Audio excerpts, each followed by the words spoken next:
My job is to somehow make them curious enough or persuade them by hook or crook to get more aware of themselves and where they came from and what they are into and what is already there, and just to bring it out.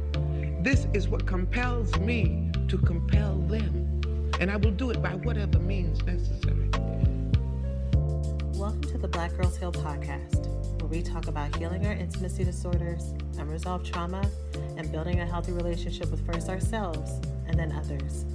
Every episode, we will talk about advice you can apply today to break unhealthy patterns and grow in your self-worth. I'm Sheena Lachey, love addiction coach and trauma specialist. Let's begin. Hello, and welcome to the latest episode of Black Girls Heal. So in today's episode, I'm going to share with you lessons that I've learned over my 10 years in recovery from love addiction. This has been a very deep and important road of recovery for me.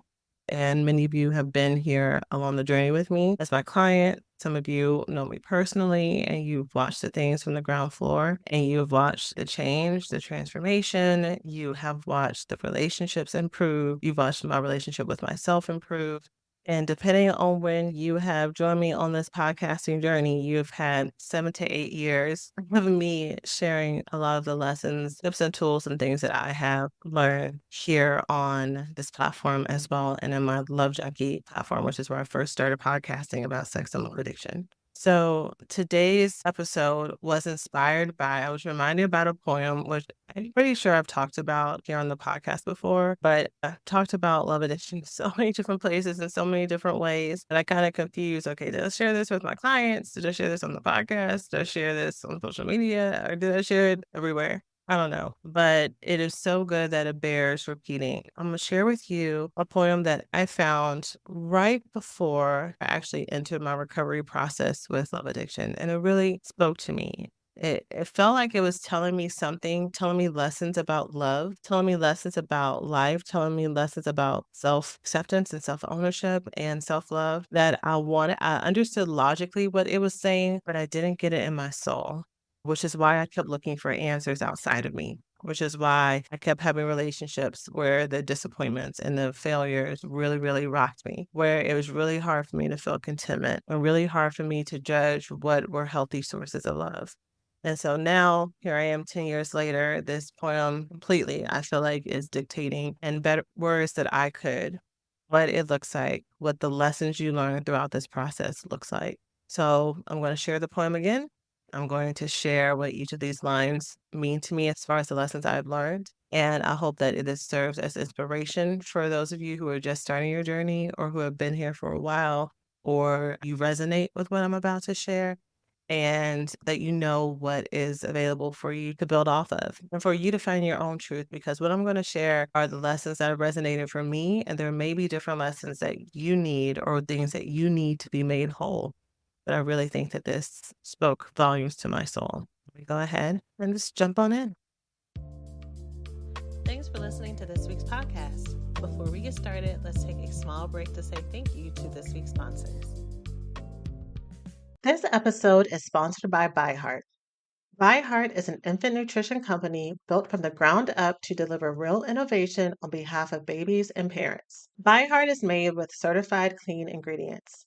Plus, it has no soy, corn syrup, GMOs, or palm oil. ByHeart features a patented protein blend that gets closest to breast milk. Their blend includes the most abundant protein found in breast milk, aflac, as well as lactoferrin, the number one protein found in colostrum, along with broken down, partially hydrolyzed proteins. ByHeart is the only US made infant formula with globally sourced ingredients to use organic grass fed whole milk, not skim. Curious about ByHeart? Redeem your welcome offer at byheart.com/podcast with code BGH for a limited time. Additional terms and conditions apply. So, a little bit about my background and my love addiction journey, because I've been told that I don't talk about it enough, that maybe I share more about me here as expert and as healer, but y'all don't know how much of in the trenches I have been. That I'm not just speaking head knowledge, but like the ways that your girl made a fool of herself, and not once, not twice, multiple times, and the ways that she pushed really great partners and love away and completely confused herself and reinforced her trauma. I've done those things, which is why I can speak about them so clearly, and also why I'm so good at labeling it in other people. And not only that, for those of you who are joining me brand new, I'm a therapist by trade. Trauma healing and trauma recovery is my specialty, along with sex and love addiction recovery. And so all of that stuff just converges and combines. So I was the woman who, on paper, had a lot of things together. So for me, I've always been pretty sociable and extroverted, top of my class, easy for me to go to school. I had a plan, had a mission. I don't want to claim that, I felt connected to my beauty, because at that time I really couldn't look at myself in the mirror growing up. That did not come until around early to mid adulthood that I could actually look at myself in the mirror, which I may or may not get into today, and maybe something for a different day. But basically, on paper, had everything together. I was well traveled, well educated, well cultured, had really great friends. But my romantic relationships always were kind of a mess. And so I kind of just chalked it up to it's just life and learning. I got into my first relationships in college, but that was also the time that I was very, very deep in my faith. And so there's also this mixture for me of I'm struggling with fantasy and I'm struggling with attachment. And in Christianity, or in the ways that Christian dating was really taught and presented to me, is that you only date people that you're actually about to court and that you're about to marry. And so it was very, very easy for me to, when I met people, that immediately when I meet you, and I, even before I even know your name sometimes, that I'm imagining, can this person be my husband? And not only was that encouraged, it was taught. You need to date intentionally. And of course, you're supposed to pray about it. And of course, you're supposed to invite other people into the process, invite wise counsel, your pastor, your accountability group, your prayer group, all this stuff. But it's very, very intense from the start, was absolutely fed a young heart like me that all she wanted was to feel loved. All she wanted was to feel safe. All she wanted was to be done. All she wanted was to be seen and protected and accepted. So this way of approaching the world and trusting that as long as you are good and holy and set apart and pure and all these things, as long as you do all these things, then you will get the love that you want. And God will reward you with that. God will see your prayers. And even in your darkest times, when you are crying out, God has not forgotten your prayers. And just rest assured that your love is coming. So for me, and the ways that I have built fantasy throughout my life, as far as coping with emotional neglect, feeling alone, feeling not good enough, those lessons, depending, there may be variation in how people receive what I just said, and whether or not you align with that being destructive for you, or whether or not that's been so healing for you and you saw the promises of it. If you're the latter, I am so happy that that worked out for you. For someone like me, it reinforces this inability for me to focus on the moment, to focus on myself, to focus on my life. I already had this before I even got into this realm of Christian dating, but life reached its penultimate moment once I was in partnership. I think I've talked before here, and if not here for sure, in my student and coaching community, that my favorite fairy tale growing up was Cinderella. And I think this might be a really good lesson for some of us who are also fairy tale love story girlies, to kind of think back and think, okay, what was my favorite one? Because it says a lot about how you may have been groomed or indoctrinated on how to show up in this world. So for me, it was Cinderella. And for me, the core values and things that I remember intentionally as a young child modeling myself and taking away from the movie Cinderella was, you have people around you who are mean, who ignore you, who mistreat you, who don't love you. But as long as you stay good and compliant, people please, become what they want and what they need, erase your needs and your wants, as long as you do all that, one day someone will see your goodness. One day, all that suffering will be enough. So don't worry about the suffering. Don't get angry about the suffering. Or if you do get angry, make sure that it's moderate. Distract yourself and do other things. Don't own this deserved rage that should happen when a child or just a person is mistreated and harmed, because love is going to make it better. You're going to find the person, you're going to find the love that's going to make all of this suffering worth it. You're going to meet, you're going to know, and it's all going to make sense. And so for me, the ways that Christian dating was taught to me really solidified what I hope that I got into.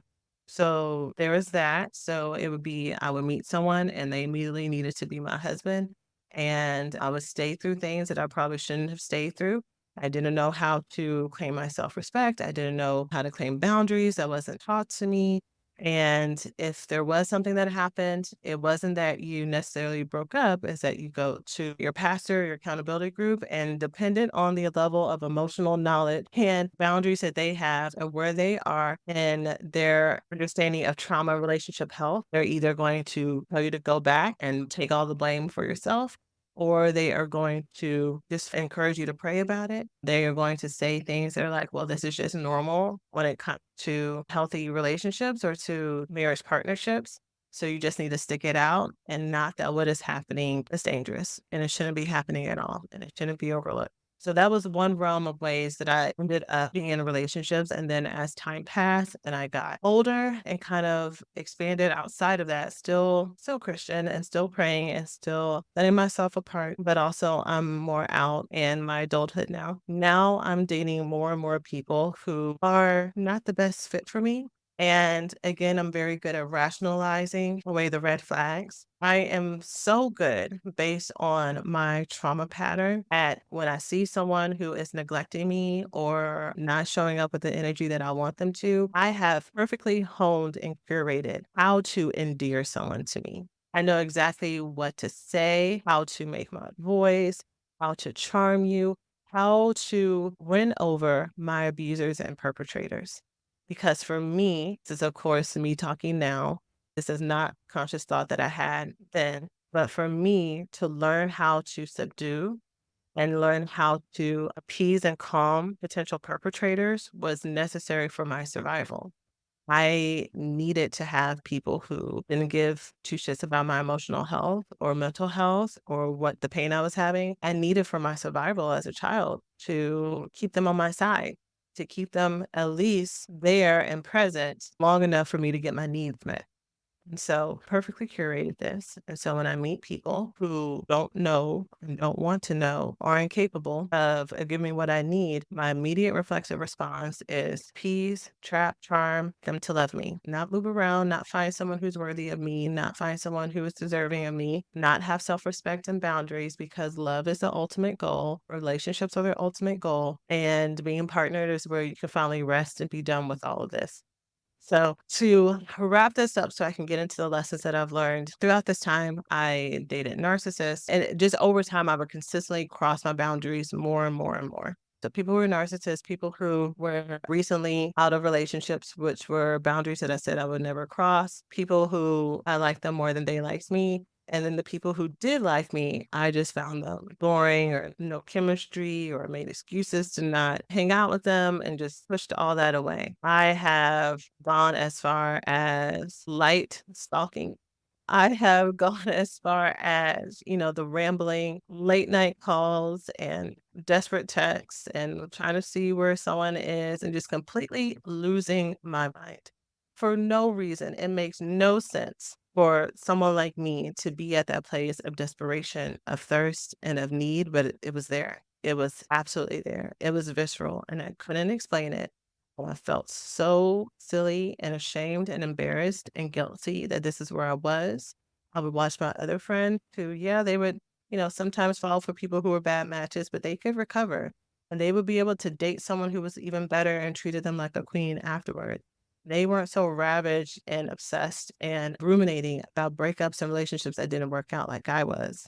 It got worse and worse and worse until my mom ended up passing away. And because love addiction and trying to find all this love and security is in excess, is a trauma response, I'm still a romantic, y'all. That has not gone away. I've just learned how to balance it. I've learned how to completely embrace me without losing myself and not having to deny myself, which was really hard. I'm feeling like I had to either be all in and overindulge or over restrict to try to find some control when things were getting out of whack. But anyways, with love addiction being a trauma response, when my mom unexpectedly passed away, things went to hell. And so, as far as my level of codependency, my acting out in relationships, sexual things that were happening as well. So, I went to therapy, and my therapist was like, okay, I can help you with this, all this codependency and family stuff. But when it came to what I now call love addiction, when it came to my love addiction stuff, he was like, I can't help you with that. So, he suggested I go to Sex Addicts Anonymous. I said, I'm not going there. There are people who are dangerous and who hurt other people there. That is not me, because those were the stereotypes that I had in my head. And then he suggested something called Sex and Love Addicts Anonymous. And that's where I went and completely changed my life, to have words to what was going on with me, to know that I was not alone, to find a community of other women who got it. And that is part of the catalyst of why we are here today. And why, when I first started podcasting, I was like, other people need to know that these words exist, whether or not it's in the clinical DSM that all mental health professionals and medical professionals use to diagnose mental illness and mental disorders. It doesn't matter, that they can figure it out and they can classify it however they need to for their text. But this language right here is what spoke to me and what has spoke to so many women and so many people over the years. And also finding that what was available within those 12-step meetings and then also what was available in therapy, both great, but there was a big gap in between, because while I was in that 12-step program, a year into it, after working the steps and doing everything else, I was again with a narcissist, with someone who was attached and in a fantasy relationship with someone who didn't want me. And I was like, something has got to change. And then I created the methods and programs that I teach all now, or that I teach my students now, everyone who works with me, to break out of that cycle. And so I have been out of that cycle for a long time. But what that means for me, to be clear, is not that I don't ever, when I'm dating someone or if I'm in a relationship with someone, that I don't have the capability to romanticize what may be happening if it's something that I want to, if it's someone who's really important to me, that I don't have to be mindful of my boundaries. It's just that it is no longer my default to self abandon. It is no longer my default to find anyone who's unavailable attractive. It is no longer my default to stay quiet. And it's no longer my default to push away good, loving men who want to adore me and treat me like a queen. I am much better able at receiving, at also believing and knowing that I'm worth it, at owning my space in a room, and also being content single. I told part of that story about the fairy tale and about what I was kind of taught to believe in my stages of doing dating in a Christian way, is because I was told that life began and ended with partnership. It was the ultimate reason to be here.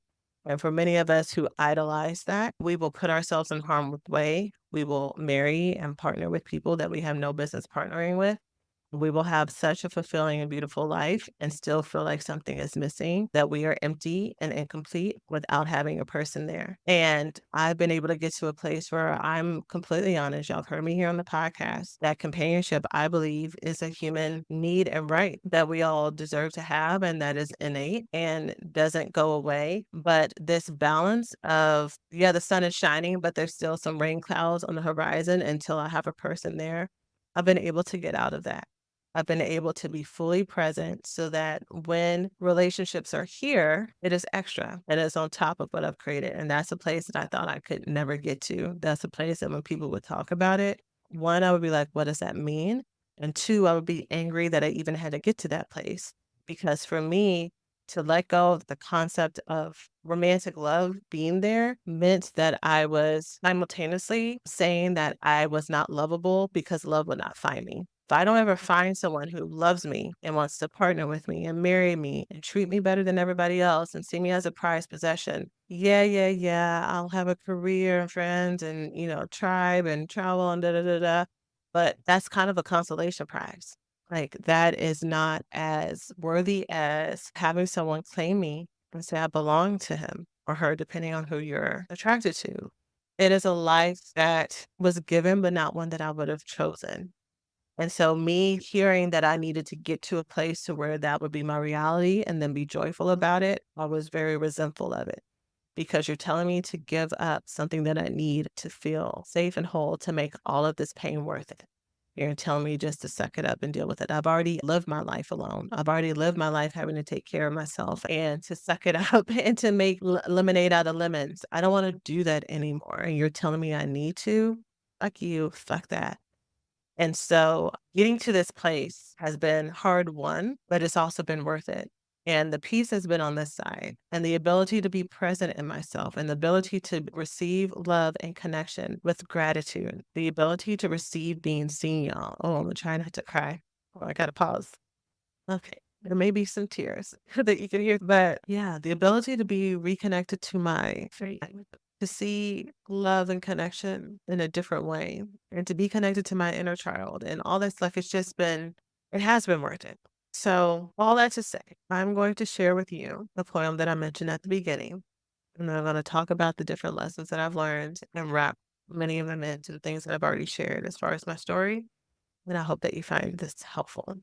So the poem is interesting because I've seen it have different titles and different authors, but here is the poem. It's called After a While by Jorge Luis Borges.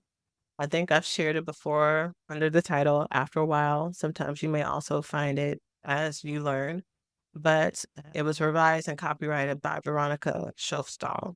So whoever the original author is, I don't know, but both of those names and the title After a While will take you to the poem.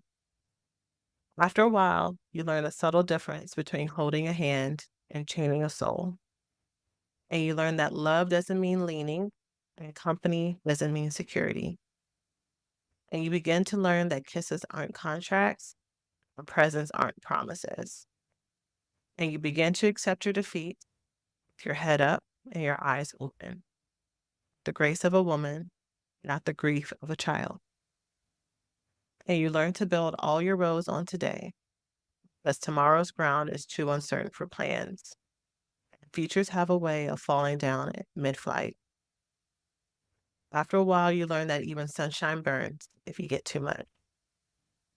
So you plant your own garden and decorate your own soul instead of waiting for someone to bring you flowers.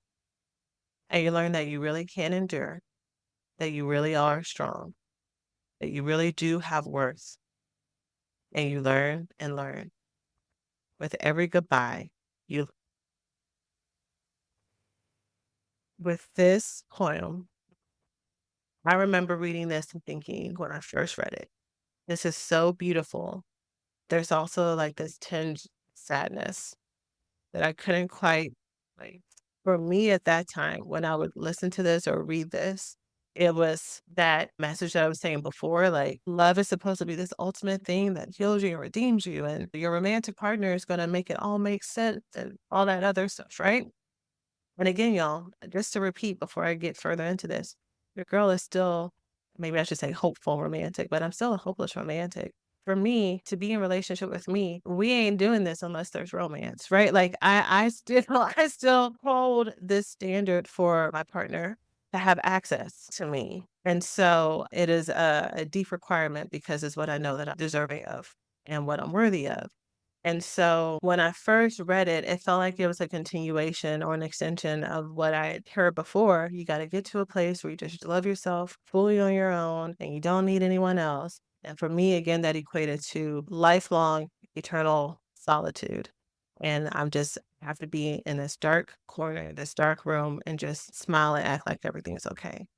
And that's what I was like, I don't want to do that. And so even after finding this poem, I went years and years and years and years trying to find the avenue, the corner, the escape valve, the exception to where that was not a lesson that we had to learn. Because that's not what I wanted my truth to be. Yeah, I didn't want to be resigned to just have to find happiness in this plan B version of my life. And so now when I read this, to me, there's still like a twinge of kind of this bittersweetness, but I don't read sadness in this. I actually read more hope and optimism and abundance and love when I read this because I've seen what happens when you feel these things and when you center the real abundant love at this, an abundant love with yourself and how expansive it gets and how freeing it is. So let me tell you the lessons I've learned stanza by stanza. Hey, we hope you're enjoying the podcast so far. let's take a quick break to say thanks to this week's sponsors. Are you a scent girly? Do you have your own signature perfume profile? Or do you surround yourself with smells that just make you feel good? I love scents that are refreshing, uplifting, and especially those that make you feel as if you are at a warm, sunny day at the beach. And that's exactly why I love using Osea's Undaria Algae Body Oil. It smells just like summer, bottled with all natural, uplifting notes of mango, mandarin, grapefruit, lime, and cypress. But it's not just about the beautiful smell. This body oil is clinically proven to instantly improve skin elasticity and deeply moisturize, leaving your skin silky and soft. And with this oil, you get the benefits of clean, vegan skin and body care that always leaves you glowing. Get 10% off your first order site wide with the code BGH at OseaMalibu.com. You'll get free samples with every order and free shipping on orders over $60. Head to OSEAMalibu.com and use code BGH for 10% off. For this episode of Black Girls Heal, we've partnered with eHarmony, the dating app to find someone you can be yourself with. I think one of the hardest things about dating apps and the quickest way to have an immediate turn off is if the first few messages aren't on point. Whether or not it's the generic, hey, something inappropriately suggestive, or the 10,000, hey, how was your day? It can get old very quick. And even on your side, sometimes not knowing what to say because you don't know if you'll have much in common or how to break the ice. Conversations on dating apps can be boring, but it doesn't have to be. And that's where our sponsor, eHarmony, comes in. The compatibility quiz helps bring out people's personality on their profiles. They highlight similarities, you have potential matches, so you have a better jumping off point for the conversation. It's way more fun when you're actually talking about something you like and not what you ate for lunch. Plus, they disable copy and paste for the first messages, so you'll get better messages that lead to better conversations.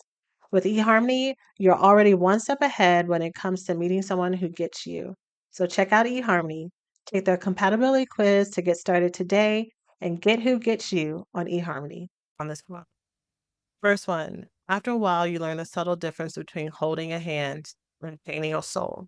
As a love addict, it was so important for me to make sure that the people that I was romantically involved with, especially sexually involved with, I needed to know that they needed me. I needed to know that they needed me desperately, that they loved me. And if I felt any insecurity in that, hello, insecure, anxious attachment, I would need to do everything I could to chain that soul to me, for them to want to be chained to me and for me to make sure that they were there. And so I would constantly be measuring difference. There's a difference between holding a hand and chaining a soul. I will constantly be measuring whether or not this person deeply was infatuated with me in the ways that I had built this infatuation with them. And I would also feel relief depending on the level of attraction and intimacy they were giving to me. It was very codependent in that way. And so when I read this now, you learn the subtle difference between holding a hand and chaining a soul. The lesson I take from that is that anyone can hold your hand. Anyone can tell you nice and sweet and loving things. Anyone can romance you and fly you out. Anyone can introduce you to family and, create this really big, elaborate romantic display. But does this person truly see you, love you, and want you for who you are? Do they actually your soul? And that's what they want to nurture and take care of. Because there have been many men who have done the former and didn't really see me. Men who wanted to romance me, wanted to be intimate, wanted to talk with me for hours, but they did not see me. And then there were some post recovery and stuff who also may have had a really nice connection with, but it wasn't what was deep and lasting. And so I've gotten the chance to learn to be discriminate in between not labeling everything that I have been connected to when it comes to romantic relationships as love. I see this a lot of times with my clients, especially when we first start working together. If they come in and this is usually the trajectory. If they come in and their main focus is on healing love addiction, love avoidance, and the ways that this is showing up in their romantic partnerships, wherever you go, there you are. And so those are patterns that usually show up in your family relationships and in your friendships as well in different ways. And so one of the things that happens as we're kind of assessing all of their relationships is at romantic partnerships, as we look at friendships, one of the things that I have to tell them is, or that they learn is that the label of friend is a sacred label. We don't call everyone we know just because we know their names and we've hung out a couple times. It doesn't make them our friend. They need to be treating us in a way a friend is supposed to treat us. They need to be loving us and supporting us. They need to be a safe person. And so it is decentering love, this romantic love, and chasing that. And in the way of chasing that, every single person that I meet has to be the one. He has to be tested and approved to be the one, and losing that intensity around it. The next one is a kind of a continuation of that. You learn that love doesn't mean leaning and company doesn't mean security. So leaning on others as far as codependency and company doesn't mean security. Again, someone could be physically present in the room, but not physically there for me. They can be around, but not emotionally available. And as someone who experienced emotional neglect, that was a lesson that I had to learn. And I actually kind of learned it a little bit early on. Actually, not true. Uh, there was a relationship or two after that that I had to really learn this lesson that someone could be physically connected to you and committed to you and not there for your support. And so, what does actual security mean for me? What are the qualities for that? What does that look like for me? And I had to get very clear about that and find what does it mean for me to feel protected and seen and safe. Begin to learn that kisses aren't contracts and presents aren't promises.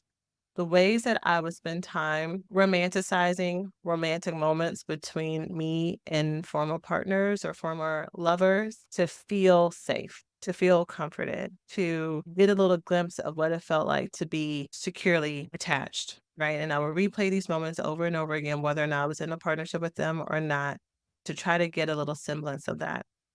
And sometimes that would breed some resentment. You kissed me, you loved me, you made love to me, you introduced me to these people. We had these plans together. How could you let that go? How could you just give up on that? How could you give up on me? How could you not be here? This was so beautiful and it could have worked out. Why would you just give up on us? And so again, kisses aren't contracts. Kisses aren't contracts. They are not promises for the future. And all of this, y'all, again, me reading this now, today, there's peace in that. When I read this, I don't think about resentment like I used to have when I would think about when I would read this before of, okay, yeah, kisses aren't contracts. All right.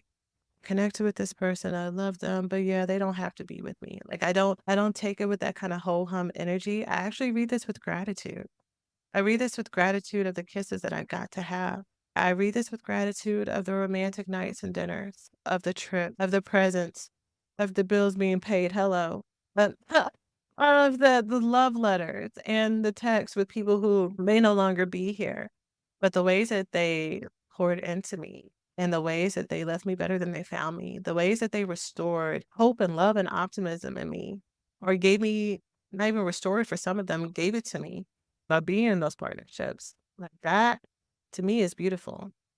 And so there's a surrender around love and relationships that I've reached to where when I am connected to someone, I can embrace it for all that it is. And I can be wrapped up in it and completely enraptured in it and feel it deeply, but still have ownership of myself. And that was a very hard one. You begin to accept your defeats with your head up and your eyes open with the grace of a woman, not a grief of a child. Yeah, the amount of shame and guilt and hiding that I've had around some of the things that I described to y'all today and some things that a lot of things y'all don't know and you don't need to know, and not because, just because I try to be intentional about when I disclose things here that I feel like it's for the benefit of the community. But yeah, the ways I used to shame myself for the things that I've done and what were you thinking and what were you doing? And so now there's more grace around this, more acceptance around the lessons that I've learned have been for me, not against me, they've been for me. And they're all adding for my benefit.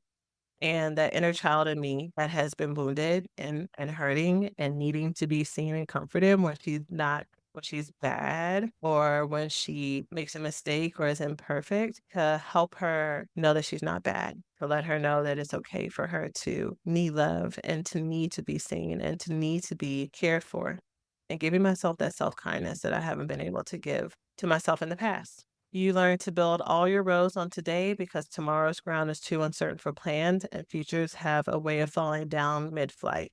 So this is a newer lesson that I'm really focusing on more. That is hard. It is hard because I've honed very well how to future plan, how to anticipate roadblock, how to problem solve.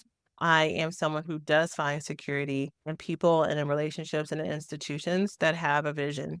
If we're just sitting here for shits and giggles, what's the point? Like I have other things I could be doing with my time. And I've brought that energy into relationships and into a lot of areas of my life. And so learning how to be present in this moment today and how I feel today and choosing pleasure for today and choosing which direction or what's the next decision moment by moment that is for my good and for my benefit and for my security in the moment, not having to think about what am I going to do tomorrow or a year from now or whatever else.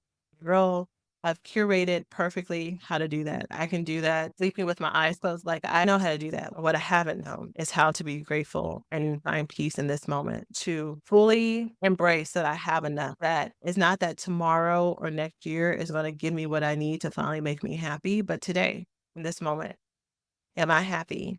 Do I have enough? Right? Because tomorrow's ground is too uncertain for plans, and futures have a way of falling down mid flight. So if these things are things that I can't control, what can I control? Today, this moment, my breath, my body, focusing on that, who I decide to be connected to, and making sure that is bringing me closer and closer to myself. This line, after a while, you learn even sunshine burns if you get too much.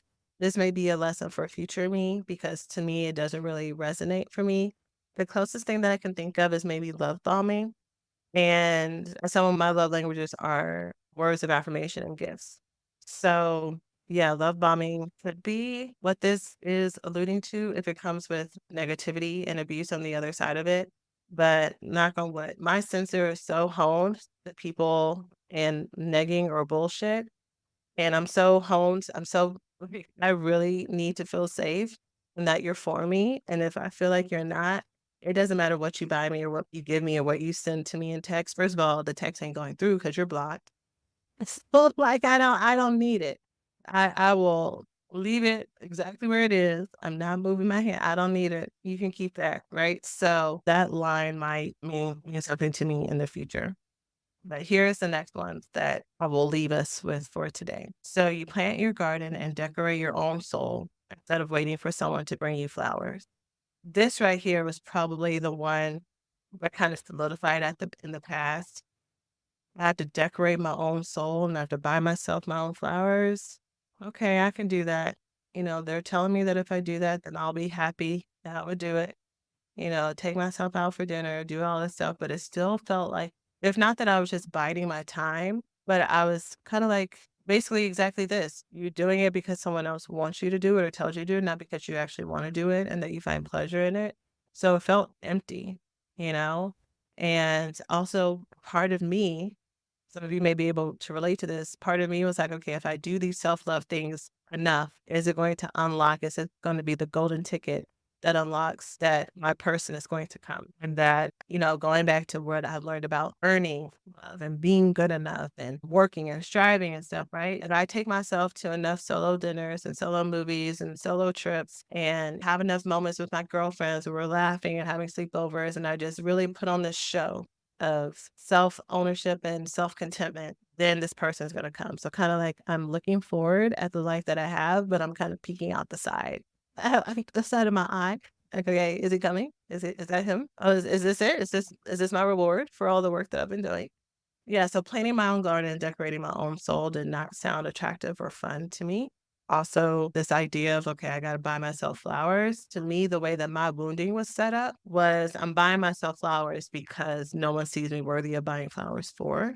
And so it didn't actually feel self serving to me. It didn't feel abundant to me. It felt like more of a reinforcement of you're not good enough. The flowers were just a physical reminder of nobody loves you, basically. And so that was in the past. Now, the way I love myself, the way now when I see roses, I'm like, "Oh, those are mine." To the point where my son is like, "Mommy, those are your flowers. You need those flowers." Like, my son has a connection to roses and me. Like, it's just such a deep, he doesn't know any other flowers in the grocery store or whatever store we're at. He goes straight to the roses. And I love that for me. I love that for me. And I love when I get flowers as well from other people. And I love all that, but there's part of me that is kind of waiting to actually be happy with the things that I have and seeing them as intermediary when my real life begins is no longer there. So planting my own garden and decorating my own soul sounds so much fun to me. It's like, oh, I get to do this. I get to build my own life. I get to no longer, when I meet a man, try to figure out how I can incorporate all of his hobbies and things that he wants to do into my life and completely ignore myself and ignore what I want because I've been doing all these fun things, but it's also been kind of a placeholder or a stopgap for when I meet my person. And now we have joint hobbies and now we have joint trips that we go to. And now I can actually start to build the identity that I always wanted to have, which is this person's partner. And being free of that, y'all. Being free of that. And then finding, I've said this before, maybe it's me, but I don't think it's just me. The men that I like and that like me love. They love the fact that I'm my own woman. And if anything, the men that I like and that like me and that romance me and love me in the way that I want, the stronger I am and the more I do my own thing and the more I have my own voice, it's intoxicating to them. The more they want to support me and romance me. They think that that shit's hot. Like me having boundaries and saying no. And like that is what they desire more. And so there was a time in my life that I would hear someone say something like that, and I was like, "Okay, I will go and be independent so that I can find somebody else," which you're not being independent if you're doing it for someone else.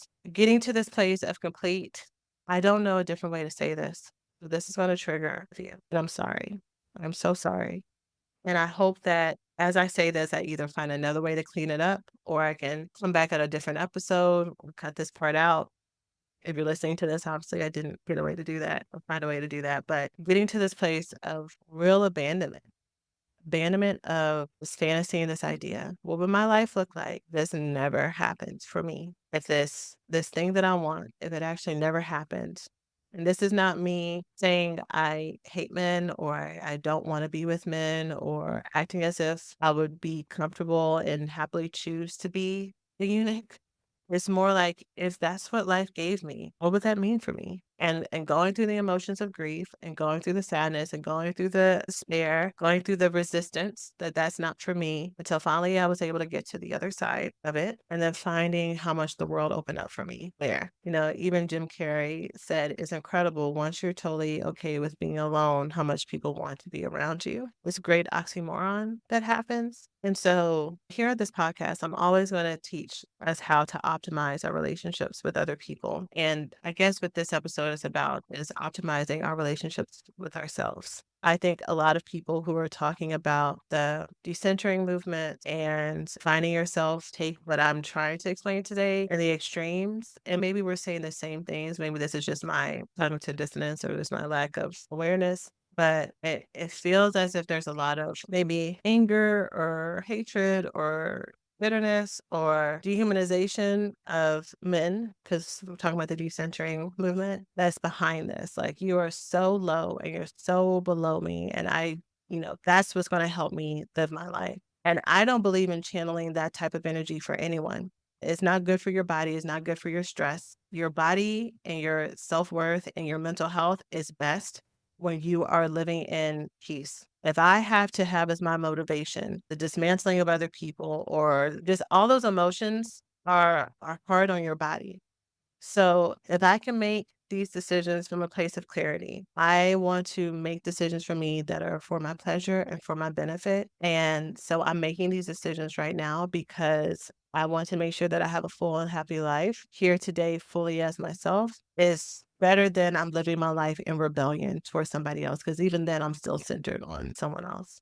I'm ending it here because I'm going to continue to talk about romance here. I'm going to continue talking about what it looks like to find healthy love. I'm going to keep talking about what it looks like when there are examples of unhealthy love.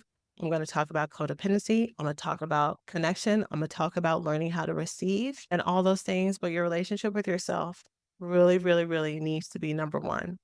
And even what a lot of people who have found their person and who have been in these deep, intimate relationships and partnerships will tell you is that this person adds to their life. It's not that they have merged and become this conjoined twin that doesn't really know how to operate in the world, like they're just this blob that operates in the world. That the person that they're with, the reason why it is so easy is because they see them and they add to them. They add to the individual and the identity that they already have. And they kind of like feed off of each other and they support each other and they're teammates and they're partners. But you have to be your own person to have someone to be that Velcro. If you're the soft side and they're the sticky side, you got to be fully okay them being your soft side and them being your sticky side so y'all can like match and connect and be secure, right? Instead of when I meet someone, I'm over here all soft and I meet someone who's sticky. Now I'm trying to be all sticky. You're going to continue to repel each other. You're not going to be able to connect. Your opposites are what's attracting. And so I just wish deep love and abundance and security for everyone. And I'll leave y'all with this last stanza. It goes after it says, so you plant your own garden and decorate your own soul instead of waiting for someone to bring you flowers. And you learn that you really can endure, that you really are strong, that you really do have worth. And you learn and you learn. With every goodbye, I love you all. And I hope that you find this helpful. As always, take care of yourselves. See you in the next one. Thanks for listening to this week's podcast. Before we get started, let's take a small break to say thank you to this week's sponsors.